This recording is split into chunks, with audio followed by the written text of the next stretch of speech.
Saudari-saudara yang terkasih dalam Kristus, berjumpa kembali dalam katekese digital singkat hari ini. Hari ini kita akan membahas tema mengenal Injil Matius. Untuk lebih jelasnya, mari kita bahas bersama-sama.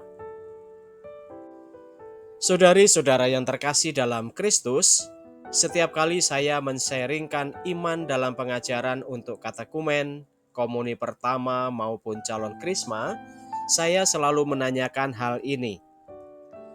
Injil Katolik menurut kalian ada berapa sih?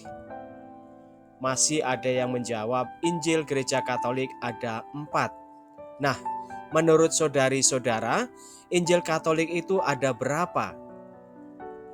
Ya, jawabannya adalah Gereja Katolik hanya mempunyai satu Injil. Mengapa demikian? Perlu kita pahami bahwa Injil berarti kabar gembira. Siapa kabar gembira itu? Kabar gembira itu adalah Yesus sendiri. Yesus adalah Injil yang hidup. Jadi, Gereja Katolik tidak memiliki 4 Injil, melainkan hanya satu, tetapi penulisnya yang ada 4, yang disebut Injil menurut Matius, menurut Markus, menurut Lukas, dan menurut Yohanes. Jadi, ketika kita ditanya, kamu orang Katolik mempunyai 4 Injil ya? Kita sudah mengetahui jawabannya kan? Nah, kita sekarang akan membahas Injil menurut Matius. Siapa sih pengarangnya? Apa latar belakang dan tujuan penulisannya? Kapan ditulis dan sebagainya. Mari kita bahas bersama. Latar belakang Injil Matius. Injil ini dengan tepat sekali ditempatkan pertama sebagai pengantar Perjanjian Baru dan Mesias Anak Allah yang hidup. Walaupun nama pengarang tidak disebutkan dalam nas Alkitab, kesaksian semua bapak gereja yang mula-mula sejak kira-kira tahun 1030 Masehi menyatakan bahwa Injil ini ditulis oleh Matius, salah seorang murid Yesus. Jikalau Injil Markus ditulis untuk orang Romawi dan Injil Lukas untuk Theophilus dan semua orang percaya bukan Yahudi, maka Injil Matius ditulis untuk orang percaya atau bangsa Yahudi. Latar belakang Yahudi dari Injil ini tampak dalam banyak hal. Penulis Injil Matius. Injil Matius ditulis oleh Matius anak Alfeus, seorang Yahudi yang dipilih oleh Tuhan untuk menjadi muridnya. Markus dan Lukas pernah menyebut dia seorang Lewi. Matius juga dihisapkan dalam keempat daftar murid-murid Yesus. Matius juga disebut Lewi, semula adalah pemungut cukai, seperti yang ditunjukkan oleh referensi yang tersirat tentang dia sebagai tuan rumah pesta dalam Matius bab 9 ayat 10 dan dengan penyebutannya secara khusus sebagai pemungut cukai dalam Matius bab 10 ayat 3. Ia kemudian menjadi seorang rasul. Matius menyebut dirinya pemungut cukai, yakni suatu istilah cercaan. Para pemungut cukai adalah pengumpul pajak Roma yang biasanya dilakukan dengan jalan memeras. Tema Injil Matius. Secara garis besar, Injil Matius hendak menyampaikan bahwa Yesus adalah Raja atau Mesias. Yesus adalah Raja, seperti yang menjadi harapan umat Israel agar muncul Raja atau Mesias yang bisa menyelamatkan mereka dari penderitaan hidup mereka yang mereka alami akibat penindasan bangsa Romawi. Tahun penulisan Injil Matius. Injil Matius ditulis oleh Matius sekitar tahun 80 Masehi dalam bahasa Yunani. Injil ini ditujukan bagi bangsa Yahudi. Lambang dari Matius ini adalah manusia bersayap atau malaikat, karena ia mengawali Injilnya dengan memperkenalkan Yesus sebagai utusan Allah, pembawa kabar gembira. Tempat penulisan Injil Matius. Injil ini ditulis dalam bahasa Yunani dan walaupun banyak ungkapan dan adat Yahudi dianggap telah dikenal, namun beberapa kali diberi keterangan atau istilah Yahudi itu dielakkan. Kedua gejala ini mengingatkan kita kepada suatu daerah di Palestina. Selain daripada itu, Injil ini diutamakan untuk pembaca Yahudi. Lagi pula, Injil inilah yang pertama-tama diterima. Itulah sebabnya pikiran kita akan tertuju bahwa tempat penulisan Injil Matius adalah di Antiokhia.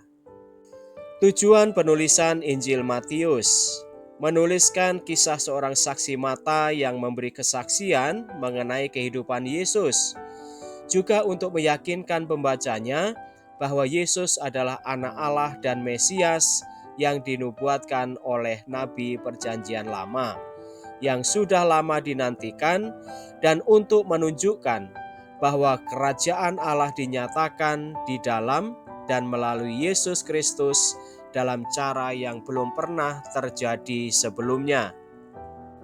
Matius ingin pembacanya memahami bahwa hampir semua orang Israel menolak Yesus dan kerajaannya. Mereka tidak mau percaya karena ia datang sebagai Mesias yang rohani dan bukan sebagai Mesias yang politis.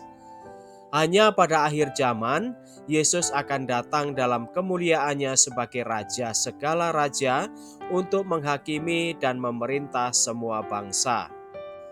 Rasul Matius, seorang pemungut cukai, biasanya terkenal korup karena mereka memeras jauh lebih banyak dan lebih tinggi dari yang diharuskan untuk memastikan supaya mereka mendapat keuntungan pribadi. Karena keputusan mereka dijalankan oleh para prajurit Romawi, maka tidak seorang pun berani menolak. Matius bernama Lewi sebelum dipanggil oleh Yesus. Kita tidak tahu apakah Yesus memberinya nama Matius atau dia sendiri yang menggantinya. Tetapi namanya merupakan kependekan dari Matatias yang artinya pemberian Yahweh atau sederhananya pemberian Allah. Pada hari yang sama, ketika Yesus mengajak Matius untuk mengikuti dia, Matius mengadakan pesta perpisahan yang besar di rumahnya di Kapernaum, mengundang teman-temannya supaya mereka juga bisa bertemu dengan Yesus. Sejak waktu itu, Matius tidak lagi memungut cukai, tetapi memungut jiwa-jiwa bagi Kristus. Meskipun masa lalunya penuh dosa, Matius secara unik memenuhi syarat sebagai seorang murid.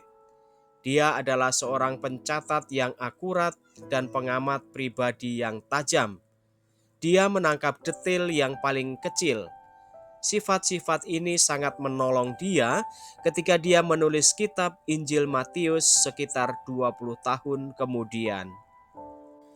Matius memperlihatkan salah satu kehidupan yang diubahnya secara radikal di dalam Alkitab sebagai respon atas ajakan Yesus.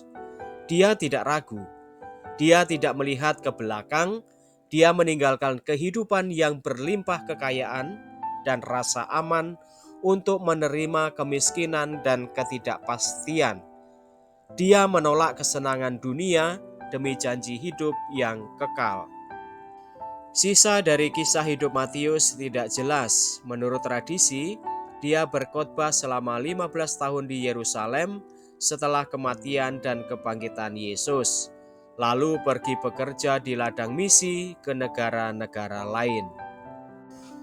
Menurut legenda yang diperdebatkan, Matius meninggal sebagai seorang martir demi Kristus. Catatan resmi Roman Martirologi dari Gereja Katolik mengatakan Matius mati sebagai martir di Ethiopia. Fox's Book of Martyrs juga mendukung tradisi kemartiran Matius yang mencatat bahwa Matius dipenggal dengan halberd, senjata sejenis tombak dengan dua tangan, di kota Nabadar. Prestasi Matius dalam Alkitab. Dia mengabdi sebagai salah satu dari 12 murid Yesus Kristus. Sebagai saksi mata, Matius mencatat secara detail kehidupan Yesus, kisah kelahirannya, khotbah-khotbahnya, dan banyak perbuatan yang dia lakukan di kitab Injil Matius. Dia juga melayani sebagai misionaris dan menyebarkan kabar baik ke negara-negara lain. Kelebihan Matius. Matius adalah seorang pencatat yang akurat. Dia mengenal hati manusia dan kerinduan orang-orang Yahudi. Dia setia kepada Yesus, dan sekali berkomitmen, dia tidak pernah ragu-ragu dalam melayani Tuhan. Kelemahan Matius. Sebelum dia bertemu Yesus, Matius orang yang tamak. Dia berpikir uang adalah yang terpenting dalam hidup dan melanggar hukum-hukum Allah untuk memperkaya dirinya sendiri dengan mengorbankan sesama warga negaranya. Pelajaran moral. Allah bisa memakai siapa saja untuk melakukan pekerjaannya. Kita jangan merasa tidak layak karena penampilan kita, pendidikan yang tidak tinggi, atau masa lalu kita. Yesus mencari komitmen yang tulus. Kita juga harus mengingat bahwa panggilan tertinggi dalam hidup adalah melayani Allah, tidak peduli apa kata dunia. Uang, ketenaran, dan kekuasaan tidak bisa dibandingkan dengan menjadi pengikut Yesus Kristus. Demikianlah saudari-saudara pembahasan kita tentang mengenal Injil Matius. Semoga menambah wawasan iman Katolik kita. Salam.